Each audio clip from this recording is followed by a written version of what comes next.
All right, if you're a trucker, I know what's on your mind. Venezuela. It's the big story. With the US now involved and Maduro out, the number one question on everyone's lips is, what in the world is this going to do to our fuel costs? Well, in this explainer, we're going to break down exactly what this means for the price you pay for diesel. You know, it's funny how these things happen. Just when we were getting some relief at the pump, this massive story breaks. I mean, by late December 2025, we'd seen 5 straight weeks of price drops. The national average for diesel had gotten down to about $3.54 a gallon. And then, bam, everything changed in Venezuela. And let's be real, we've all seen this movie before, haven't we? You hear about military action in a country that's sitting on the world's largest oil reserves, and your gut reaction is to just brace for impact, waiting for prices to absolutely skyrocket. It's a totally reasonable fear. But, and this is the crazy part, the experts, the folks who live and breathe this stuff, are all saying, hold on, not so fast. This time, it seems, is actually different. In fact, the outcome looks to be the complete opposite of what we've all been conditioned to expect. Okay, so let's break this down. First up, the short term. What can we expect over the next few weeks, maybe the next 3 months? And more importantly, why did the global oil market basically shrug at this enormous piece of news? So check this out. Here's how the next few months are predicted to play out.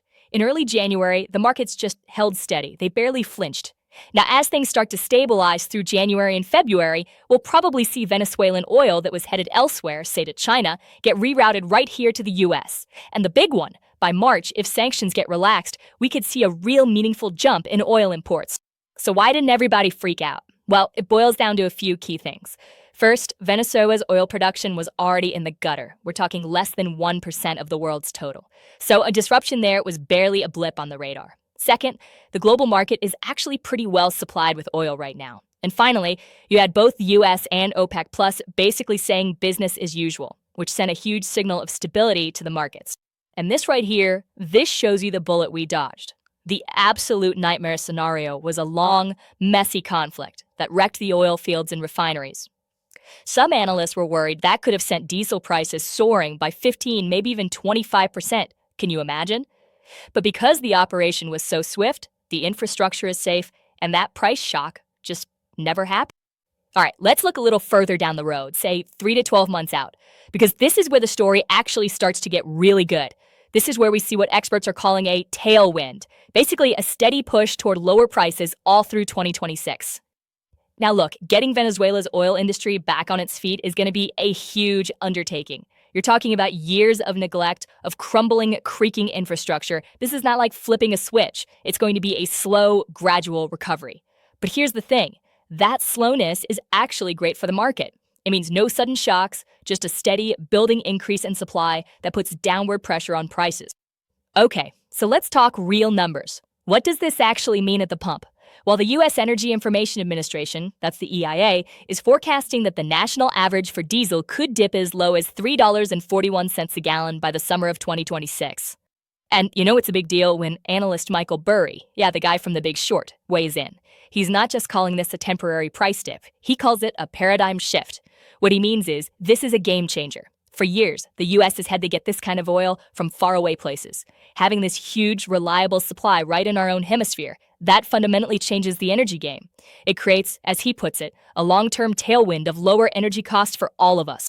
Okay, this next part is super important to understand. Not all crude oil is created equal. The key detail here is that Venezuela has tons of what's called heavy, sour crude. Heavy just means it's thick and dense, and sour means it has more sulfur.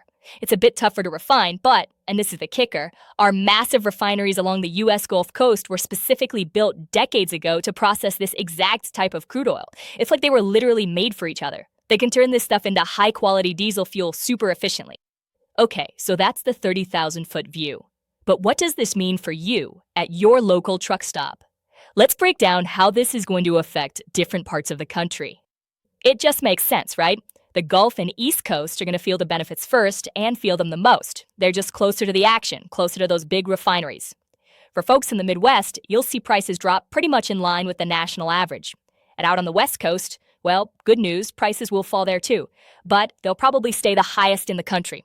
It's kind of its own island when it comes to fuel, because of different state taxes and special fuel standards.